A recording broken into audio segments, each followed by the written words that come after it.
The April to June GDP data released today has shown a sharp collapse of 23.9%. Let's do a three-point analysis of the key fine print of the data. 1. Worst contraction on record. The National Statistical Office or the NSO has said that GDP has shrunk from 35.35 lakh crore rupees in Q1 of FY20 to 26.90 lakh crore rupees in the first quarter of Q1 FY21, showing a contraction of 23.9%. Now, GDP contraction in Q1 has come in at 23.9%, and this is the largest slump on record since India started reporting quarterly data in 1996. The fall in output compares to 3.1% growth in the previous quarter, which was the worst performance in at least 8 years. Now, the contraction is also the worst among the G20 nations. Before this, the UK had reported the biggest slump in GDP among the world's top 20 economies, with a 21.7% plunge in its June quarter, its deepest contraction on record as well. Now, the gross value added has come in at 22.8% in the negative category. 2. What do the sectoral trends show? Well, the sectors barring agriculture have contracted. A deeper dive into the GDP data shows that construction took the steepest hit. That's along with manufacturing and the trade, hotels and transport segment as well.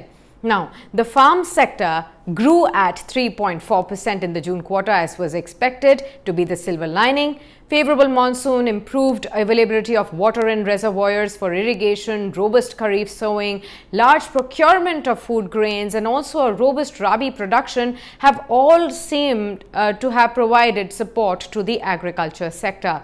Mining sector contracted 23.8%, manufacturing contracted 39.3%, construction contracted 50.3%, trade, hotel, transport, communication contracted 47%, and financial services sector contracted by 5.3%.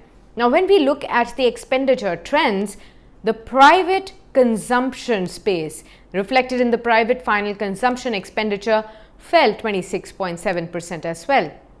Investments, as reflected by the gross fixed capital formation, contracted 47.1%. The net exports of the goods and services have contracted 19.8% in Q1. Surprisingly, government expenditure, also as represented by the public administration services, has also contracted 10.3%. 3. When will the economy recover?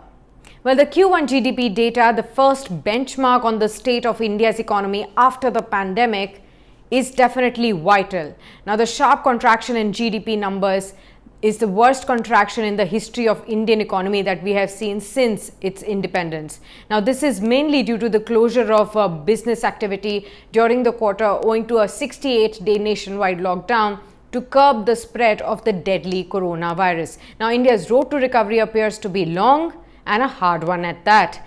Most economists believe that the growth will persist or the degrowth will persist for at least the next 2 quarters, raising concerns of FY21 closing with a negative footprint as well. A mix of monetary and fiscal measures have so far failed to prop up the economy. They have fallen short. They have left millions jobless and destitute, and businesses are also at the brink of bankruptcy.